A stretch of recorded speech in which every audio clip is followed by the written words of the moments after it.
Olá, eu estou aqui para lhe apresentar Drogas, o início do fim, de autoria do Dr. Bernardo Campos Carvalho, advogado criminalista com mais de 35 anos de experiência na área. Sabemos que a informação é a maior prevenção. Esta obra é uma ferramenta muito importante no combate às drogas, rica em conhecimento, informação e com depoimentos de ex-usuários que já sentiram na pele o sofrimento do vício.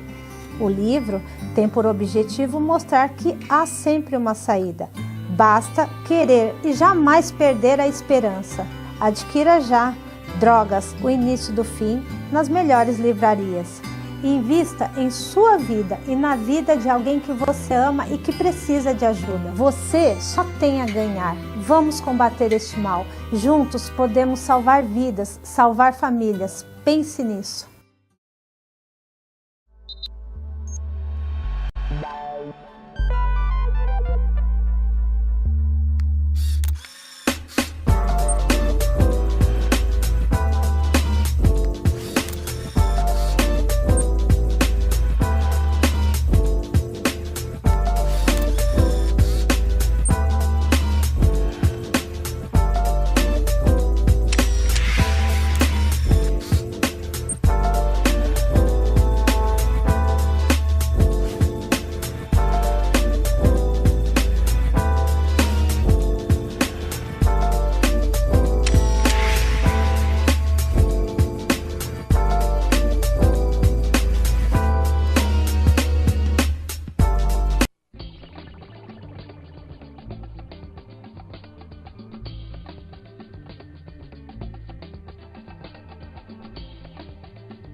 Oi pessoal, boa tarde, novamente. Ralph Peter com vocês, programa Livros em Revista, que vai ao ar toda quarta-feira às 19 horas pela BCC Television ou bcctelevision.com, uma nova emissora, como eu faço sempre questão de mencionar, que desponta com o propósito de atingir um alto grau de excelência, porque o Dr. Bernardo Carvalho é uma pessoa que prima pela singeleza. Ele gosta de tudo muito perfeitinho, muito certinho, e daí ele criou essa TV para fazer os seus próprios programas e também nos convidou a fazer, o que eu agradeço muito. Quero agradecer também a Betânia, Luciana, Márcio, também a Maria Estela Guedes, pela inclusão do nosso programa através do seu site www.triplov.com no universo lusófono, sem o que nós não estaríamos abrangendo todos os países europeus. Porque é interessante esse negócio de internet. Você pode estar no Azaquistão, Uzbequistão, hein? Você tendo acesso à internet, você pode ver livros em revista. Mas há que saber que existe o programa Livros em Revista a partir daqui. E é justamente esta porta que a Maria Estela nos abre. Todo o universo lusófono nos vê, nos assiste, graças a esta gracinha de pessoa. Muito obrigado. Eu, no primeiro bloco, segundo Joaquim Maria Botelho, cometi um pequeno engano. Quando eu disse que o programa não tem viés político, eu queria dizer que não tem credo, e ele disse que eu falei crédito. Como eu dou crédito ao que ele fala, eu estou desfazendo. Então, só para mostrar para vocês que o nosso programa não tem um viés político, não tem um viés religioso. Aqui já sentou judeus para falar de cabala, já sentou protestante, espíritas veio um monte, católicos sempre terão lugar aqui, desde que tenham nas suas literaturas bom conteúdo e entretenimento que eu quero levar para vocês e principalmente muita honestidade. Como é o caso desse senhor que está aqui ao meu lado, Joaquim Maria Botelho, um homem fantástico, literato. Ele não faz só literatura, ele é um literato, professor, um comunicador esmerado, de uma família de professores, jornalista e, até o ano passado, presidente da UBE, União Brasileira dos Escritores. Não é estudante, não é escritor. Obrigado por ter vindo, Joaquim. Eu que agradeço, é um prazer sempre estar aqui ao seu lado. Logo, logo já tinha um crachá, né? Claro. Você e o Ivo, né? É bom, quando a gente passa a ser freguês regular, né? Você é sempre muito bem-vindo, realmente. Muito obrigado. Você, é sempre muito agradável estar aqui. Você, todos os teus interesses sempre serão bem-vindos, terão portas abertas e as janelas também. Obrigado. O Joaquim veio ao programa para falar de um dos seus livros recentes, que é o Livro da Rovana, de Rovana, que eu recebi a questão de 2 semanas e fiquei embasbacado pelo que eu li, porque trata-se de uma história singela, absolutamente peculiar, que tem todo o caldo de cultura para ser um livro de chororô, um livro de autoajuda, para mostrar, olha, superou e tal, tal. E esse senhor aqui ao meu lado conseguiu fazer deste limão uma belíssima de uma limonada. Olha, eu lia as páginas e fiquei embaralhado, porque eu não sabia se chorava, se eu ria.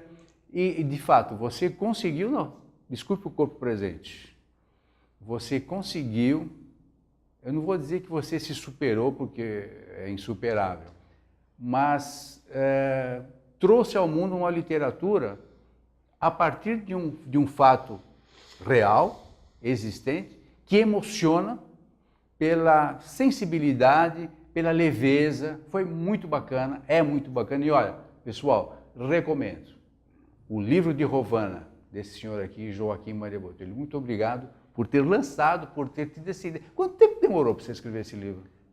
Eu levei 9 anos para escrever esse livro. Eu comecei a escrever 2 anos antes da personagem morrer. Ela já estava fazendo hemodiálise em função da síndrome que ela tinha. E cheguei a mostrar algumas coisas para ela, mas ela já não enxergava muito bem, porque a doença que a acometeu leva à cegueira progressiva. Então ela não conseguiu ler com muita clareza. Eu li alguns trechos para ela, ela aprovou dentro da sua limitação, e eu toquei em frente. Mas depois que ela morreu, foi muito doloroso remexer em tudo aquilo, deixei na gaveta por um tempo, até que eu decidi que a história precisava ser contada. E por que a história precisava ser contada? Primeiro, porque, do ponto de vista jornalístico, é um fato inusitado, curioso e exemplar. Exemplar do ponto de vista de que pode ser uma coisa útil para pessoas que tenham portadores de deficiência na família e que possam enxergar ali nessas páginas maneiras inteligentes, alternativas, agradáveis, pedagógicas, de educar essas pessoas que não têm acesso a uma escola normal, porque não existe uma escola especializada para esse tipo de deficiência. Então eu precisava contar como jornalista. E eu precisava contar essa história porque é minha irmã. Então é um depoimento que me toca e me tocou a vida toda, porque eu compartilhei de toda a evolução dela. E eu achava que essa história precisava ser contada, precisava sair de mim, eu precisava ser libertado desse peso e de ficar só eu e algumas outras poucas pessoas conhecendo, e trazer essa história à luz, como material informativo e como um exemplo de vida mesmo. Foi essa a ideia. Exemplo de vida e solidariedade familiar, né? Porque todos se envolveram, literalmente, né? Nessa batalha. Batalha de sobrevivência, né? Na verdade, a batalha de sobrevivência foi da minha mãe e do meu pai, os dois educadores que encontraram maneiras de educar os filhos deficientes, foram 3. Com a mesma síndrome? Com a mesma síndrome. Qual é o nome da síndrome? É uma síndrome chamada Síndrome de Alport. Alport. A-L-O-A-L-P-O-R-T. Alport. Alport. E é uma síndrome que ataca os sensores auditivos em conjunto com os nervos ópticos. Então, é uma deficiência É uma deficiência congênita, possivelmente causada por consanguinidade. Meu pai e minha mãe eram primos. E ela já nasceu praticamente surda. E por ser surda, ela não conseguiu aprender a falar. Essa é a ideia. Por conta disso tudo, e a despeito disso tudo, lá pelos 13 anos, ela aprendeu a ler e a escrever, porque foi colocada numa escola normal para ver se ela se socializava, se ela se integrava com outras crianças e tudo. E ela, à custa de muito esforço, muita inteligência, muita determinação própria, aprendeu a ler e escrever. E ela começou a ler e escrever antes de aprender a falar. Isso que é um absurdo, né? Esse foi um absurdo. Foi legal, o absurdo que eu digo, porque é absolutamente... inusitado. E a partir daí, a minha mãe percebeu, meus pais perceberam, que estava ali o caminho para ela sair daquela ostra, para sair daquela caverna em que ela vivia, né? Aquela caverna muda. Caverna absolutamente escura, né? Escura, pois é. Ela já enxergava muito pouco, ouvia quase nada, e ela recebeu como tarefa, foi sugerido para ela, mas era uma tarefa, ela começou a escrever diários para contar o que ela sentia. Ela dizia que ia sentar para escrever novidades. Desculpe, os escritos dela são curiosíssimos. São curiosíssimos. São 194 cadernos? São 194 cadernos que você compilou ali. Compilei o que era mais marcante. Eu acho que, como ela não tinha capacidade, habilidade de grandes abstrações, né? Porque ela tinha todas as limitações que a doença impunha, as anotações eram um pouco tediosas. Hoje eu comi 2 bananas, saí com a Júnia, minha irmã, chupamos 2 picolé. Esse binário era fantástico. Aí tem coisas engraçadíssimas. Mas por conta dessa tentativa dela de se exprimir, de explicar o mundo, de se compreender mesmo, ela desenvolveu uma articulação mental e uma sintaxe de língua mesmo, muito curiosa. Própria, né? Própria. Ela vinha com umas coisas, como ela não sabia exatamente como se manifestar, um dia ela chegou para a mãe e disse assim: mamãe, o marimbondo me picou, bem aqui no joelho do braço. Ou seja, se você pensar, isso é justo. Como a criança vê, né? É como a criança vê. E eu começo na introdução do livro dizendo que aos 49 anos ela adolescia. Uhum. E ela adolesceu desde os 13 anos, porque ela não evoluiu. Porque à medida que ela crescia e ganhava idade, ela perdia capacidade porque a cegueira aumentava, a surdez aumentava, apesar da gente ter comprado aparelho de surdez, compramos lunetas para ela enxergar algumas coisas. Não, e você falou que num determinado momento o aparelho também tinha que ser refeito porque não cabia mais, porque ela diminuiu e tal. Isso.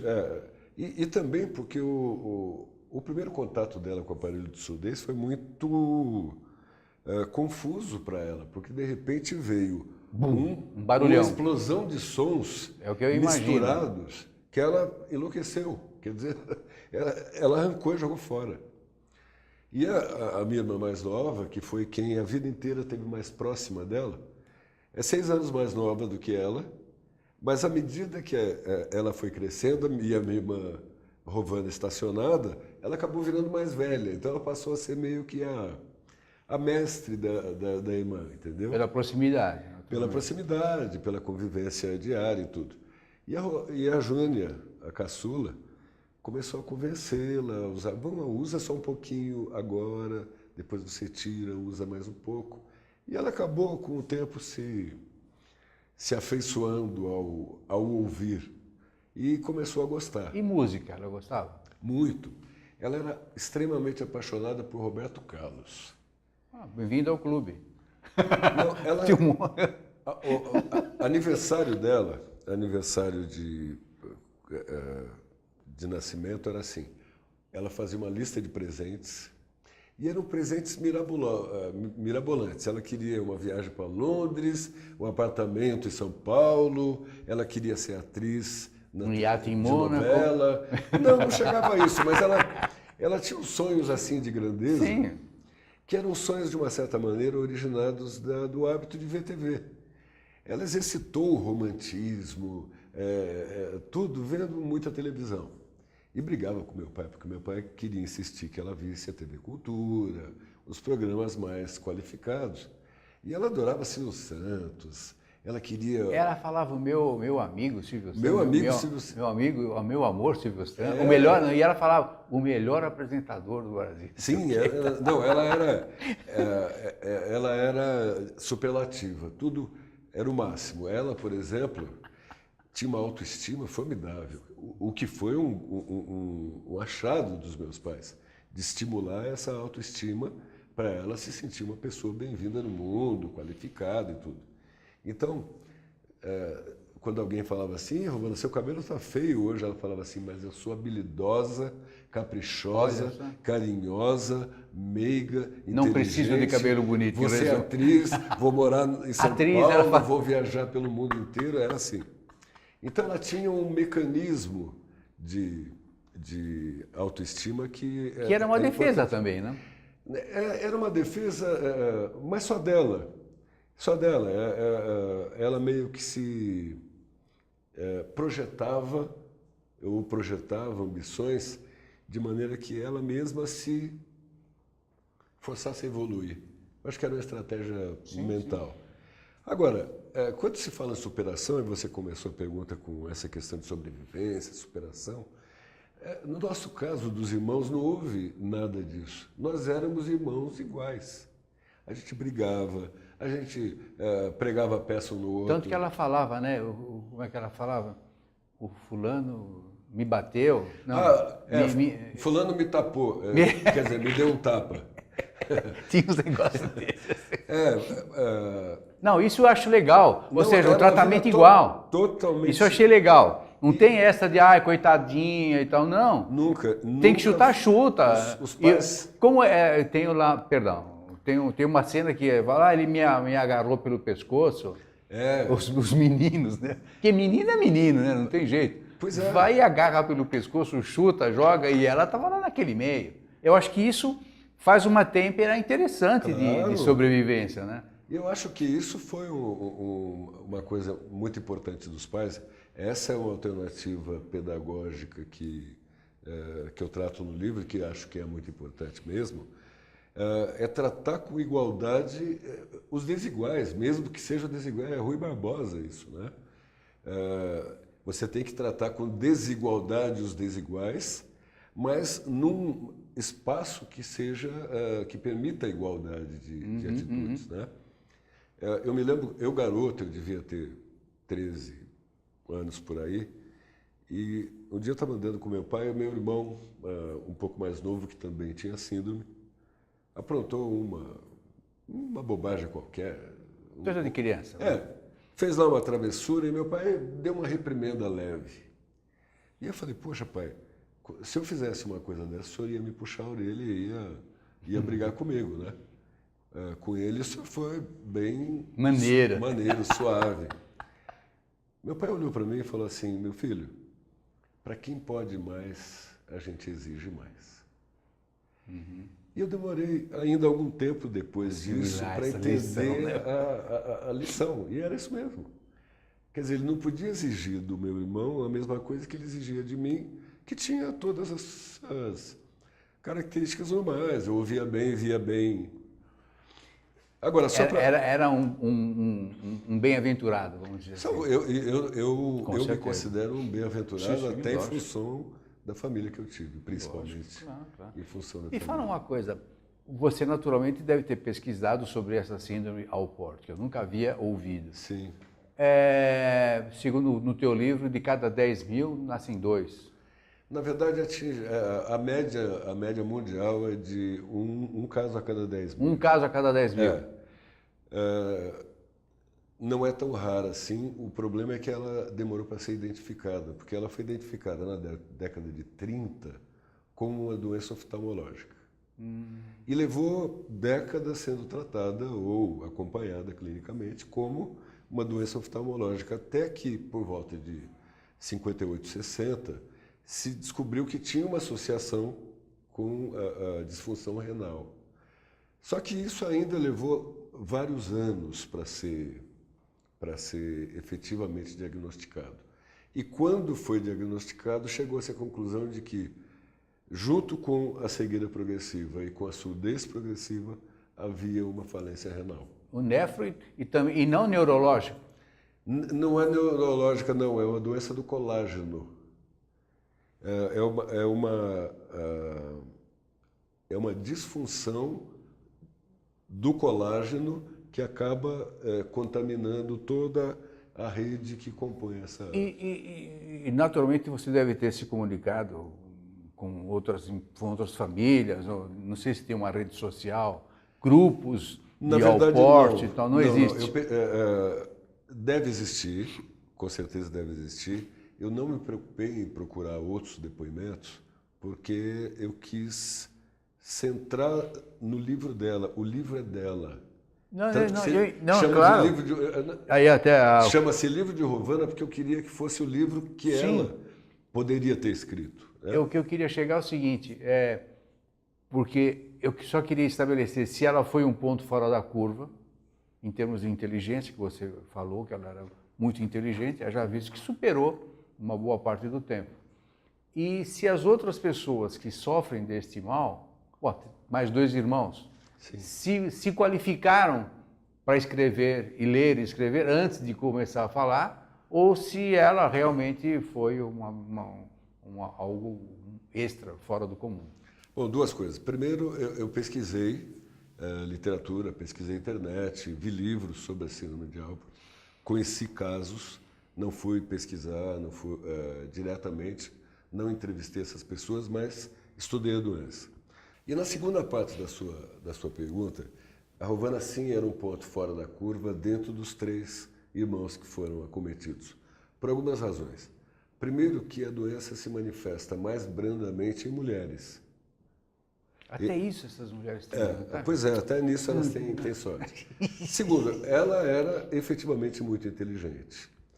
Em terceiro lugar, o mais velho, que foi o mais profundamente atingido, foi atingido no momento em que essa síndrome era desconhecida. Então a gente não tinha o que tratar. Ele morreu de nefrose, inchou que nem um balão, foi dolorosíssimo. E o segundo irmão também tinha mais limitações do que ela. Ele não aprendeu a escrever, ouvia mal e era um bom vivant também. Ele era um fulano... Se acomodou. E era um fulano divertido. Eu sou, como é que se fala? Eu tenho essa doença mesmo, sou incapaz, é por aí. Ele não tinha essa noção. Internamente acho que é por aí, acomodou. Mas acho que sim. Mas a Rovana era um ponto fora da curva realmente, tanto que ela nos deixou várias lições. Era egoísta, super egoísta. Eu estou dando... Quando você fala, desculpe interromper de novo, mas quando você fala que uma pessoa é egoísta, você normalmente não gosta. Mas no caso dela, você acha graça. Não, eu acho que porque era uma característica. Não, justamente por isso que eu falei no começo, e é absolutamente verdade, você se embaralha no meio do livro, porque você não sabe se dá risada, se chora. E tem todos esses traços, né? É incrível. Você fez uma mistura fantástica. E para mim foi um exercício muito interessante, porque eu sou jornalista, tenho livros sobre redação empresarial, dou aulas... Aliás, um bom professor, diga-se. Obrigado. Eu dou aulas em company de redação empresarial, de comunicação, dou palestras e tal. E me interessou muito a maneira como ela conseguiu articulação de pensamento e articulação da linguagem escrita mesmo. É muito particular e em muitos momentos muito divertida. Sim. Muito engraçada até do ponto de vista de como ela articula o pensamento de uma maneira até infantil às vezes, mas eficiente. Ela consegue se comunicar. Ela diz, por exemplo, que ela campanhou a porta, ou seja, apertou a campainha na porta. Tem umas coisas aí que eu agora não lembro, mas tem aquela da roupa, que a sua mãe descobriu e falou, negócio como que é? Eu vestia a roupa, não? Tem um trechinho que ela ia usar... É quase no final. Ela ia usar um jaleco, um guarda-pó na escola, então ela precisava pôr bolso no guarda-pó. Não é esse, mas fala que eu terminei. E aí ela chegou, vestiu a roupa e falou, mamãe, o que você... tá bom? Mamãe falou, o que tá bom? A roupa. Ah, você já vestiu? Você já experimentou? Ela falou, gostei. Acabou. Ou seja... Era o que precisava ser dito. Agora, você me tem um trecho ali que ela fazia comida também, ela fazia frituras. Não, nós todos em casa aprendemos a fazer todas as coisas, porque um dos tratos familiares era de que todo mundo tinha que ter a sua cota à parte, claro. E todo mundo tinha que ter deveres. E eles não podiam, não eram escapavam. Quantos? 7 irmãos? 9. 9 irmãos. 9. E era um bando que meus pais levavam para fazer piquenique, a gente ia passear em fazenda, ia em teatro, ia ouvir música clássica, meu pai tocava violão em casa. Então, minha mãe declamava poesia, minha mãe é escritora. Aliás, a sua mãe, vamos falar o nome da senhora, sua mãe, que uma senhora fantástica, brava toda a vida, justa outro tanto, dona Ruth Guimarães. A acadêmica faleceu como acadêmica da Academia Paulista de Letras. Exatamente, cadeira número 22, que hoje é ocupada pelo sociólogo José de Souza Santos. Uma mulher fantástica. Escuta, antes que a gente termine, que logo vai começar a ter a clava na nossa cabeça aqui. Como que as pessoas devem fazer, os empresários também, que você também milita na área empresarial, no ramo de comunicação e tal, muitos necessitarão de você, com toda certeza, eu inclusive. Como é que as pessoas fazem para comunicarem-se contigo? Fácil. A maneira mais fácil hoje é o e-mail, então eu tenho JM Botelho. J de João... Joaquim. Não, eu falei de João de propósito, para tirar o J de Joaquim, M de Maria, Botelho, @uol.com.br. Certo. E que mais? Só esse? Não, eu tenho também um site, Vamos lá. www.joaquimmariabotelho.com.br.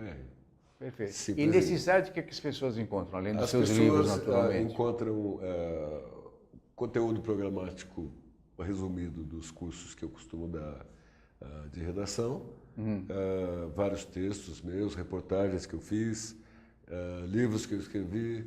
Aliás, quantos, afinal de contas? 12 livros.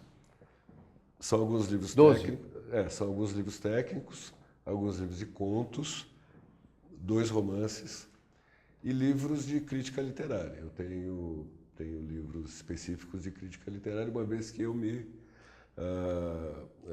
graduei, fiz um mestrado na PUC em crítica literária. Você ainda consegue ser, com aspas, chato para mostrar para as pessoas o quanto elas estão falando errado ou escrevendo errado, mesmo que não seja perguntado?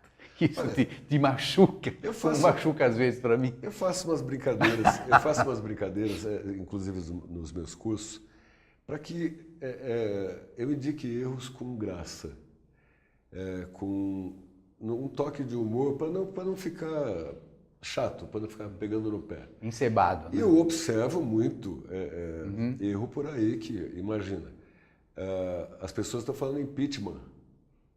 Não existe a palavra impeachment, é impeachment. Porque... A palavra inglesa é impeachment. E todo mundo fala impeachment. Né? Gente boa, hein? Gente boa. Não é o povo. Não é o populacho, é gente boa, hein? Aí você vai para Galvão Bueno, que pega uma palavra paroxítona, que é classificação, e ele fala classificação. Ele transformou essa palavra numa esdrúxula, ou seja, oxítona. Ele é mineiro, ué? É mineiro? Ele é mineiro? Ele é de Marília.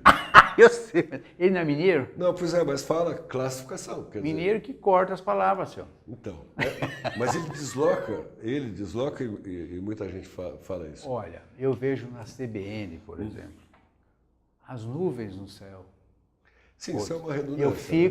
Eu fico perplexo quando eu ouço isso. Não, quando você ouve sol entre nuvens, é uma explicação. Claro. Agora, quando você fala, as nuvens do céu estão... Acabou, eu mudo de estação porque eu não consigo. Você tem alguma liberdade, em alguns momentos você tem liberdade poética quando você precisa reforçar uma ideia, né? Mas nesse caso não. Não, pois é. Eu acho que...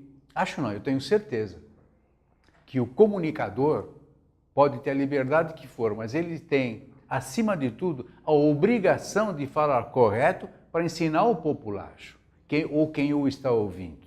Ele não tem o direito de falar errado. Não, Estou claro. sendo chato, com toda certeza. Vou continuar assim até o fim da vida, se Deus assim Não o tem permitir. dúvida, mas a gente precisa lembrar que a língua é uma entidade viva e que evolui aos poucos e que às vezes o erro se torna Você correto. não comete um aqui. E Mas- vai dizer que faltou liberdade? Não, mas eu registro o Não. falar dela Quando da você, maneira como ela... quando você escreve o que ela escreveu, você não tem a liberdade, você tem a obrigação de escrever como ela escrevia. Porque você De está respeitar, transpondo. claro. Está perfeito, está ótimo. Agora, quando você explica, você esclarece, me perdoe, não tenho direito. Olha, por isso que quando eu vou fazer as divulgações no jornal ou empresas de negócios, eu não me baseio em release. Eu preciso pegar o livro fisicamente, porque eu analiso a capa. Se eu fizer assim e o livro tirar a folha, eu jogo fora, bicho. Devolvo. Não, sério, eu não posso indicar para o meu leitor O livro o que eu não compraria. Claro, claro. Tá certo? Então, se eu percebo, e é incrível como eu pego, se eu percebo que tem erros graves, eu ligo para o jornalista que me mandou, ó, não vou fazer. Por isso. Eu acho que essa é a minha obrigação. Claro, a gente precisa prezar E me pela sinto língua, bem sem fazendo dúvida. isso, juro por Deus. Chato desse jeito, mas eu me sinto bem. Porque, gente, nós precisamos melhorar a qualidade do falar desse país, de escrever Da desse país. educação de maneira geral, né? Esse é Bom, aí você já está falando de educação, você está falando de educação de elevador, o mochileiro que anda Mas no olha- elevador, no metrô, o cara que... Com educação, né? Mas veja só, Vai longe. A relação de poder entre opressor e oprimido se dá principalmente pela linguagem, né? Por exemplo. Não. Se você fala caprichado demais, pomposo demais para uma pessoa que Aí está você muito fica, abaixo do seu aí nível, você fica, aí você não o atinge. você está num nível de dominação que você Mas esmaga aí, essa pessoa. mas aí você não o atinge. Exatamente. Tem que ter empatia. Então, por isso que Tudo bem, por mas- isso que eu defendo que a língua, como entidade viva, precisa estar em equilíbrio para você puxar Tudo bem. essa pessoa sem esmagá-la. Mas aí que está, mas concordo com você, concordo. Todavia, quando você fala para as massas, você tem uma massa, consequentemente, heterogênea. Então, você não sabe se o cara que está te ouvindo, ele tem um curso de mestrado ou ele mal tem o gymnasium, como era antigamente. Você não sabe. Então, você tem que ser você mesmo, Claro, claro. nesse Você tem que trabalhar. aspecto. Mas observar o seu público, isso é fundamental. Não. Mas aí, quando você vai fazer uma palestra para um grupo de empresários ou dentro de um indoor, né, que chama, Que é o que eu tenho feito. que é o que você tem feito e muito bem por sinal, naturalmente você analisa o público a que você se destina. Claro, eu procuro Então, olha, eu pesquisar vou antes, falar né? com o técnico de contabilidade, eu vou falar só com a diretoria XPTO. Aí você equilibra o teu discurso, equilibra o teu ensinamento. Aí sim, mas é um público direto, assertivo e que você vai falar. Mas a eu ele. tenho ido a escolas, escolas de ensino médio, escolas até de ensino fundamental, e tenho tido boas surpresas no sentido de que eu consigo abordar algumas coisas de profundidade. Sem causar impacto. Sem causar impacto, a garotada Que legal. acompanha. Puxa, Tem um fico determinado feliz. momento que ficam meio em dúvida, perguntam, ou você percebe na cara deles a dúvida, aí você dá uma Uma caprichada. reforçada. Mas eu estou contente com algumas coisas que eu tenho Tomara visto. que você consiga, e eu também, consigamos atingir também um certo grau de eficiência. meu caro. Que pena. Que Finitus est. Tempus fugit. Tipo, você sabe que em outubro, acho que a primeira semana de outubro virá o JB. Ah, é? Não perda. Que legal. o João Batista de Andrade. JB de Oliveira. Ah, JB de Oliveira. Tá. Aquela vozeirona. Eu falo que quando eu crescer eu quero ter aquela voz. Ah, que legal. Pessoal, nós conversamos com Joaquim Maria Botelho, que trouxe ao mundo este livro delicadíssimo, fantástico, gostoso de ler, mesmo que você não tenha alguém com uma síndrome qualquer que seja, este é um livro para ser lido para você se sentir feliz, para você ver, você que não tem deficiência nenhuma, para você ver que você não tem o direito de se queixar, não tem o direito de reclamar. Nós somos felizes. Alguns sabem, outros não. Então, leiam ou presenteiem com o livro de Rovana, e o subtítulo é Quando Eu Era Surda Muda. Pois é. E esse livro está disponível no site da editora Passavento. Passavento. Com S só, Passavento. Passavento, Passavento. Isso. Passavento. Conhece isso? Passavento? É espanhol, né? Ah, Vem do Passavento. mas é aqui do Brasil. Ela está aqui no Brasil. Uma editora pequena. Nova, né? Eu nunca havia ouvido. Foi bom você ter falado. Séria, te agradeço. Que tem, inclusive, este ano está com 2 livros finalistas do Prêmio São Paulo de Literatura. Uma editora pequena com 2 finalistas no Prêmio São Paulo. Ou seja, a direção é muito boa. Com certeza. Parabéns para vocês. Meu caro, obrigadíssimo. Eu que agradeço. E como eu disse ao Ivo e você, eu falo sempre. Você tem um crachá, você está habilitado a entrar chutando a porta, apareça. Muito obrigado. Com qualquer outro livro, que eu sei que não será um livro qualquer. Obrigado. Muito obrigadaço. Parabéns pelo programa de Obrigadão, felicidades. Tchau, tchau. Pessoal, até a próxima quarta-feira, se Deus quiser e as forças inimigas assim permitirem. Bye, bye. Muito obrigado. Tchau, tchau.